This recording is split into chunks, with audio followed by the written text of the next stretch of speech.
Assalamualaikum warahmatullahi wabarakatuh. Nama saya Mardena Kusuma Dewi. Saya akan mereview bab 4, kawasan hutan lembab tropis. Pertama yaitu tentang fokus pada suku bangsa Dayak Kenyah Bakung yang tinggal di Desa Longapan Baru, Kecamatan Longkujungan. Jadi ada sastra Bakung yang belum banyak didokumentasikan, sehingga pada tahun 1991 Pater Nushanye menggali sebagian sastra ini dalam bentuk kaset rekaman, karena hampir dipastikan bahwa sastra ini akan punah dan akan punah jika tidak ada usaha nyata untuk melestarikannya, karena hanya sedikit yang menguasai sastra ini, yaitu orang-orang yang sudah lanjut usia. Generasi muda agaknya kurang berminat untuk mewarisinya. Di samping selain sastra lisannya, yaitu adat istiadat dan agama tradisionalnya pun sudah mulai ditinggalkan, sehingga sastra lisan Bakung perlu diteliti dan ditulis dalam usaha pembinaan dan penyelamatannya dari kepunahan.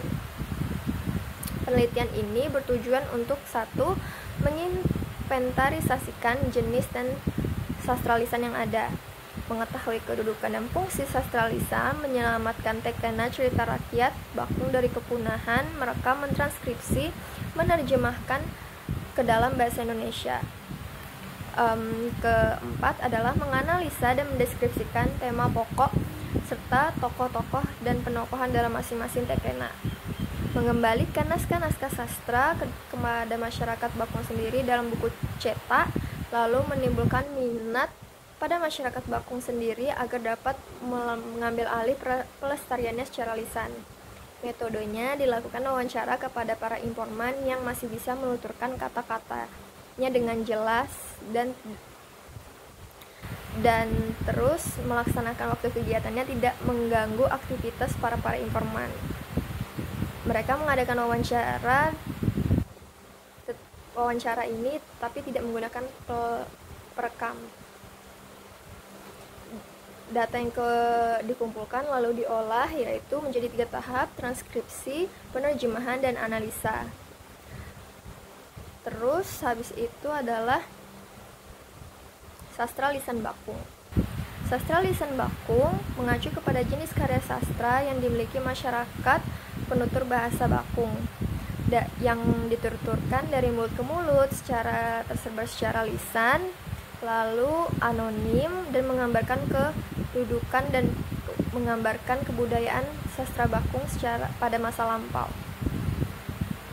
Sebagai sastra daerah, sastra Bakung mempunyai 4 fungsi. Pertama, sebagai hiburan dan pengisi waktu senggang, pendidikan dan alat penerus nilai-nilai luhur, untuk menyatakan kehendak dan keinginan untuk berhubungan dengan kekuatan magis, mempererat hubungan atau berkenalan dengan orang baru.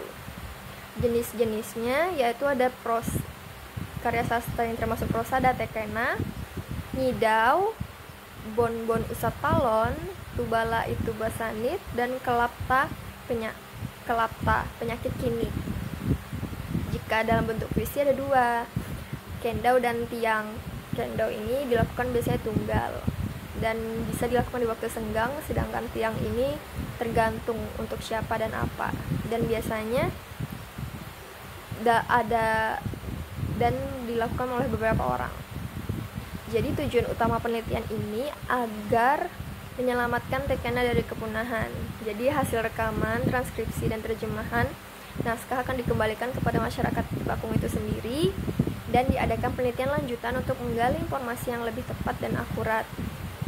Dan diharapkan sebagian masyarakat mengambil alih untuk tetap melestarikannya, karena tim peneliti tidak mungkin akan melaksanakannya secara terus-menerus secara berkesinambungan. Dan pelestarian sastra lisan ini akan diberikan kepada para peminat budaya yang selama ini ikut membantu keberhasilan penelitian. Di antaranya adalah Bapak Noh Laing dan Bapak Bun Upah. Lalu ada lagu dan musik tradisional yang menjadi keseharian di Kenya, keseharian masyarakat Kenya, Lepo Maut. Jadi dalam keseharian mereka, pergelaran lagu dan musik ini selalu penting, menjadi bagian peran penting bagi mereka. Sayangnya hal ini hampir memudar karena itulah perlu didokumentasikan dan melakukan inventarisasi selengkap mungkin. Jadi penulis mengunjungi beberapa masyarakat Lepomaut dan mengklasifikasikannya. Ada jumlah penduduknya itu terdiri dari 415 jiwa dan 60 kepala keluarga yang mayoritasnya dari kelompok Lepomaut. Ragam lagu rakyat. Jadi ada 9 jenis lagu yang dikenal oleh masyarakat Lepomaut dan dikategorikan ada 5. Umumnya lagu-lagu rakyat Dayak Kenyah Lepomaut pada umumnya AABB. Jadi ada kategorinya. Yang pertama adalah lagu belian, terdiri dari 3 jenis lagu: belian Kenaendo, belian suket, dan belian sakit. 2. Lagu silun, terdiri dari 3 jenis, silun tidau, silun ketena, dan silun manjaeng. Ketiga ada londe, keempat uyau alon, dan kelima ada melalo. Lalu jenis-jenis alat musik masyarakat Lepomaut. Yang pertama, mereka mengenal lagu itu dari instrumental yang dipakai sebagai pengiring acara penari, sehingga para penari dapat menyesuaikan gerak dan langkah kaki dengan irama dari instrumen musik. Dikenal dengan 5 jenis, yaitu 1. Alat musik petik yang terdiri dari sambi, lutung, dan odeng talang jaran. 2. Alat musik pukul yaitu genggaleng. 3. Alat musik tiup yaitu kediri bulu yang berbahan dari bambu dan digunakan seperti harmonika. Tapi sayangnya peneliti belum menemukan data yang memadai tentang kediri bulu, makanya diuraikan di bawah ini hanya instrumen petik dan pukul. Hingga saat ini sambi, lutung, odeng, talang jarang, dan genggaleng masih terus dipakai. Sekian dari saya. Wassalamualaikum warahmatullahi wabarakatuh.